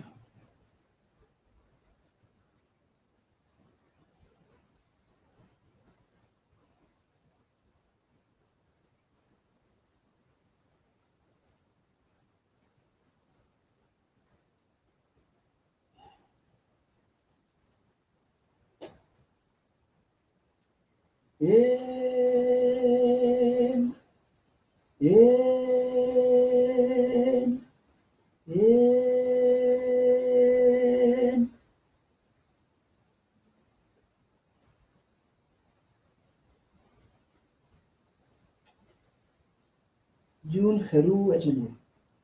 Tapi Yawi Yaku. Duau Em Erit Nebet Jenu. Septini En Ejenu. Semni Yun Watni. Bayer Set Cher Bach Sekauches. Anuk Tapi Yawi Yaku Inanu. Imem Yaku Shespetni. I Eshemni Em Yama. Yun Herech Seshat. Yama the shared Unk. Yuni Yadech Pet. Yun Herek Akyaru. Yani Besuech Besu Emta. Yun Herech Beset. Yun Besuech Bekat. Yun Herek Besu. Bakni Besu and Besu Bekat. Yun Herech Nut. Nit Bak. What do H Nut Emta. Yun Herech Ekwat. Wepwadu. Yun Herek Impu. Hekmi en Wadu. Heki Heket en Ni. Uhe Hatni. Anuk em Uhem Ank. Anuk Wajet. En Ni Wajet Wajnefer. Yun Herek Jabuti. Ekni Rekek em Hetep. Nechni Shesmiher. Shedni Yun Shedau em Yu. And Nechni Nechemetewit. Nechemni. Uhem. And Nechni Nechemetewit. Nehemni, Wuhem. Anechni Nehemetewi. Nehemni, Wuhem. Anechni Nehemetewi. Nehemni. Nechtitni. Nehemechni. Neferet. Nechreni. Wuhem. Nechtitni. Nehemit. Neferit. Nechreni. Wuhem. Nechtitni. Nehemitni. Neferet. Nechreni. Wuhem. Nechtitni. Nehemetni. Neferet. Nechreni. Usarit. Herit en Hemut Nehej. Hejen. Sehej Nehemichni. Anuk Wuhem Ank em Mechrek. Meni Ikani em Meroek.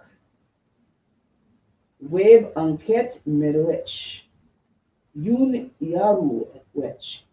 Em Yu. Sema Katni Sema Semau. Katni Sema. Anuk Ek. Ye Aku. Anuk Yu em Echan. Anuk Tap Yu. Yu Yaku Enam. Her Yau in Yu Yun. Wehini. Erdani Ikanum Dudukapesh. This is the wrong page. That's right. Sorry. I'm sorry. I don't have enough light in here.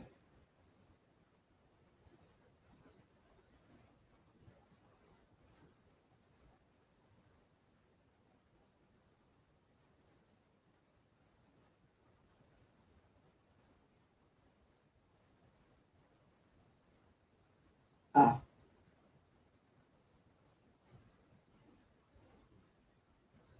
Okay. Shedani shed em shebeshniek. Shedi ben em merkabodek. Uhem. Shedani shed em shebeshniek. Shedi ben em merkabudek. Uhem. Shedani shed em shebeshniek. Shedi ben em merkabudek. Orek ni shedu mut neferet hatmehit. Merit en mesu nebu. Erdani menit meit. Dini ech ibi anuk mek ech. Menine hat. Meni hat nechem. Nefret meni nefret. Keni. Merwin. Abdu I intu hu inwech. Shebeshniak. Daneb anjeti pe zayuni. Anuk Entinen Sep. Jebek Bani. Nekuni em hekek I nekakek. Hekni em maed zayin nefer. Ei was sasir tep isetek yamet. Semi neni unefer. Uja urek I nechat. Sema katni semahu. Katni sema. Anuk we and we. Anuk neches. Anuk we. Yei iset tep iset yamet. Webi iset em remit ech. Eri anech hatni. Eri anech hauni. Semi nebet het eri mayet. Dini shaisha em nebet. Dini shaisha em katni ibi bani. Kani yehu ches. Sema katni sema nen. Sema katni sema u. Katni sema. Setekani. Setesh en. Setechenui ek. Dini ek shaisha. Sema katni sema nen. Sema katni sema u. Katni sema. Sema inu her ek. Hepi inu tep uhem em semai em tawi em sema. Shameshni kairek. Anuku hem ank em merwek. Meni ikani em merwek. Web anket merwech. Yun yaruech em yugo. Sema katini sema u. Katini sema. Anuk ek. Yei anuk. Anuk we em echana. Anuk tep you yawi yaku enanu. Her Yahweh en yun wahini. Eldani kanum judukapesh. Zatni zatit. Rudni em zunech. Ebani nit em heb deser ech. Eldani semaut ni sep. Seserni sebek I dudu. Lekni taort. Yatni her ipet. Tefeni tefnut em tefetch. Tefeni ech. Iri mekort. Anki mek. Eldani nunhu. Keper naunet anki em tepi nefer. Nepi nutech ishet emni. Eldani heteru mer kai em herwech. Mer niches. Sekuni sarkit sarkuech. Imakni wet east kepek. Shaisha ches. Eldani kebut kebek. Seganen shespetni. Anuk kero. Pekarni pekit. Anuk paket. Tua netshirt netcheru. Netshir netcheru. Netcherni netshir netri. Yat yu nebu. Nebu kai. Netshur hek. Anuk heru nebu.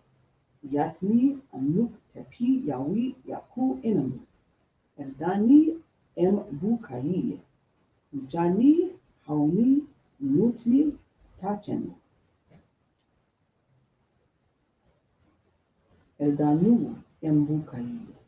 Wuj janu haunu put nutnu tachenu. Divine limitless creator, divine limitless Nichiru Nibichur, we thank you so very much for this day. We thank you for your blessings. We thank you for all that you have done for us. We ask you to continue to bless us as we move forward in this day. And we ask you to bring us Circuit and Picatit through this new level of this pandemic. We ask you to bless our families. We ask you to strengthen us. We ask you to continue to help us, bless us, strengthen us, and just continue to keep us. Thank you for your love, for your grace, for your belief in us as we continue to understand this world, this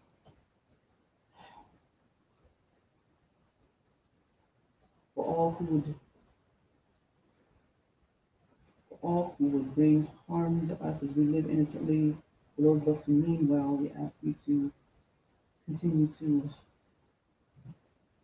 put protection around us, bring down our enemies, and bring the karma to them that is due to them for all the good that we do. Bring us tenfold measure of goodness. Thank you for your love, for your grace, for your understanding, and help us to continue to understand the holy words you have left for us. And just thank you in the divine word and love. Amen. Amen. As we go forward in the consecration of your bread and your beverage, we thank you for the ritual of purification, love, and continue to remove all foolishness from our lives. And let us do our sacred ceremony of Eucharist. Thank you to all of you who continue to pray for me. A tough week. A tough week. But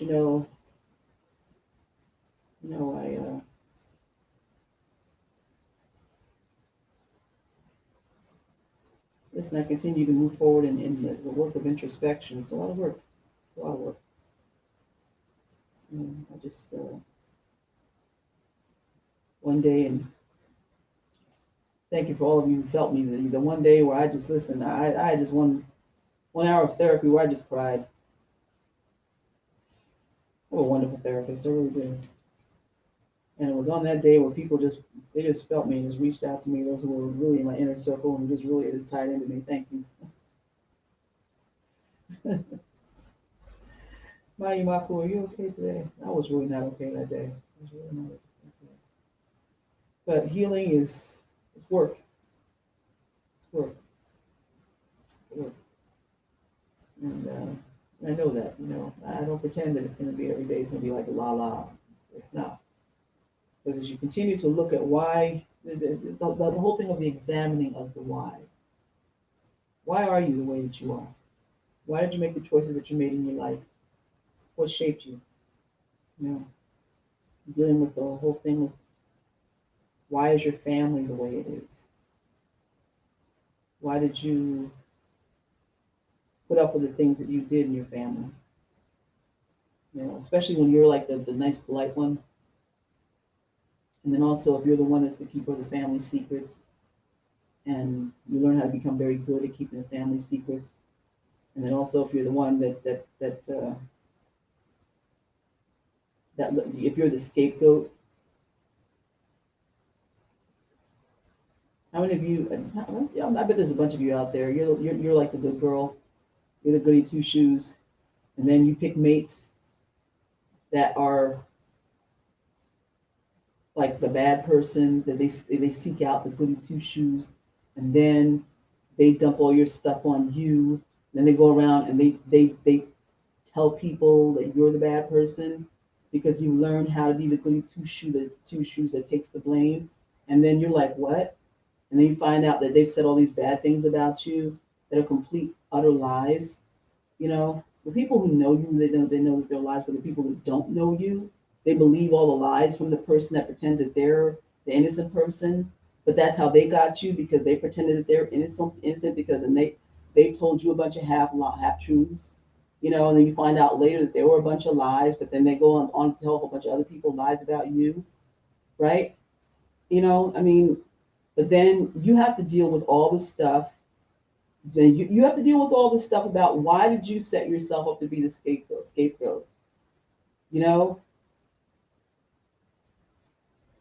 You got to deal with all that stuff so that you don't end up doing it again.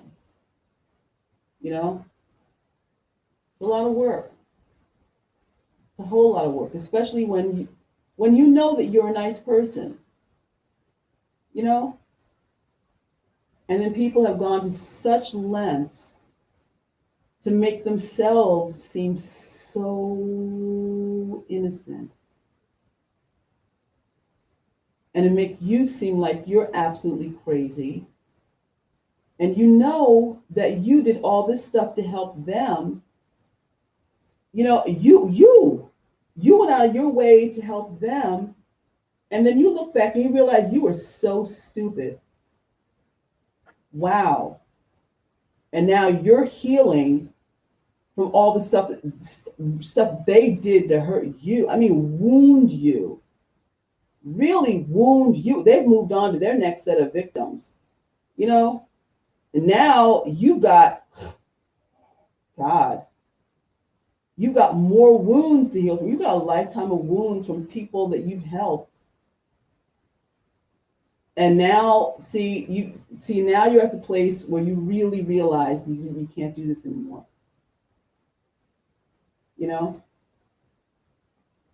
And you can't worry about going back and trying to defend yourself. That's, listen, you've got to move on. You've got to heal yourself and just make sure that you're okay. Hopefully at some point, all the people that they've lied to will wake up.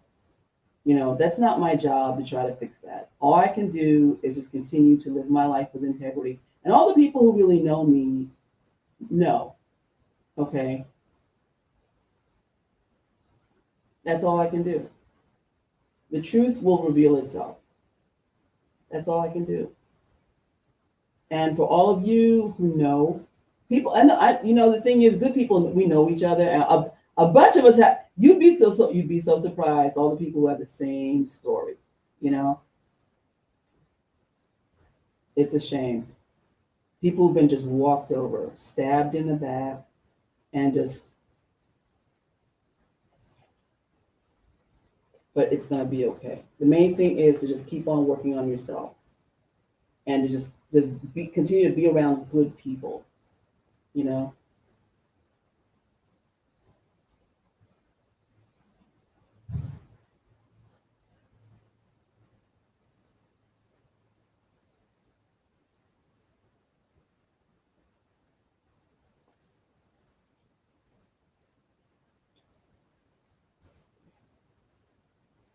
Candace says, true, deeply speaks to me. I'm a firstborn and was a good girl. Yeah.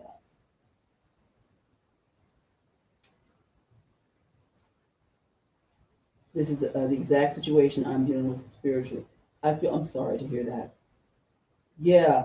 See, in spiritual circles, this is where it's really a shame too, because there are a lot of spiritual predators out here too. A lot. Oh my God. I've got googobs of those stories. I was going to mention something today also about the fact that it's important to make sure that your home is your own spiritual ashram. You know, that's what I've done for myself. At this point, my home is for me. Okay. I'm not trying to have anybody in here come in here and try to defile my home anymore. Because they come in, I've had situations with people who come in, they pretend they're one thing because they just want to get their foot in the door, and then they come in and try to defile your space, and it becomes this nasty hellhole, with all their nastiness and all of their disgusting ways of life, and all you want is peace in your home. Next thing you know, you're living with the devil. I mean.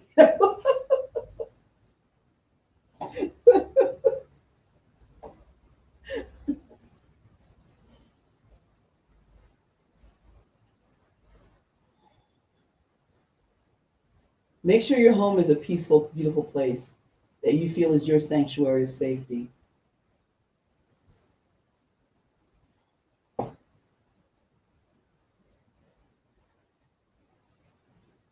And don't let anybody in it who makes you feel unsafe or disrespects it. Comes in pretending to be one thing as another. Just don't.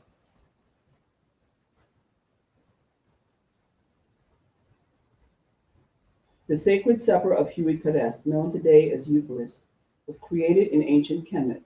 The priests and priestesses of Osset honored the resurrection of King Masir and the resurrection of life. We all face personal levels of resurrection daily. As we learn the lessons of this life, we strive to grow and leave behind the old and unnecessary habits and behaviors and move forward in higher consciousness. The blood that flows through our veins is of our ancestors. Huit represents the DNA, the ancestral blood that reaches back into the beginning of time. In African culture, we refer to the river of ancestors. The blood, or senef, of our ancestors flows through each of us, as our blood will flow through future generations. It is an endless stream. As we call upon the light and wisdom of our high ancestors, or Imakhu, our blood becomes purified. As such, we are mindful and give respect, or we are mindful of giving respect, sha'isha, to senef, the blood. When we become spiritually awakened, we take our places within the awakened consciousness, Christ consciousness, Christ consciousness. Caressed means the mummified remains or body wrapped in swaddling strips. Death to the old, yet spirit lives on. It has victory over death. We, in our spiritual growth, have victory over death and in life, as we put emphasis on spirit and are not stuck in matters of the flesh or mundane. The blood, te, symbolizes the body or caressed. Please hold up your bread. Repeat after me. Necharu, bless this blood of life. Semek Necharu, Mishet Ang Pen. I am the blood of life. Anuk Mishet Ang. I am the body of awakened consciousness. Anuk Perest. My body is sacred. Kati Jaser. My spirit is of God. Kani and Nichir. Thank you, Nichir. Twa Nichir. Unem. Eat.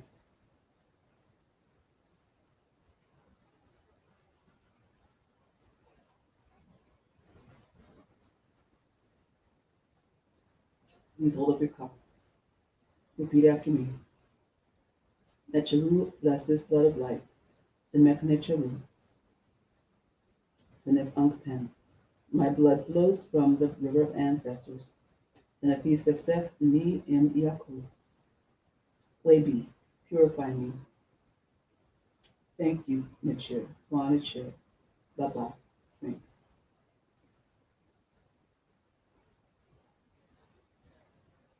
Hold up your cup. This cup is also you. It is a sacred chalice. You, like the cup, are a sacred vessel. Be mindful of what you fill your life with. Your cup is sacred. Repeat after me. I am a sacred vessel. Anuk Imakhu. My life is sacred. Ankija said, Amen. Amen. Amen. That concludes our service for today. If you would like to have more information, please reach out. And website still going through changes. And please just be patient. Please, I'm telling you, it's just day by day, day by day. Thank you for your love. Thank you for your patience. And um, okay, so as we close,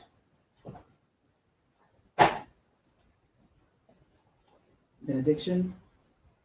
Yakunicher imdu wetsen yet mehu desert da shemek duetsen. May the cheer be between you and harm in all the infertile places where you must walk. Marial, which means much love. Please bear with me. Eri, which means be at peace. And Jebewi, which means to be accountable. And no, to be merciful, which, good Lord, please be, remember to be merciful to yourself. Uh,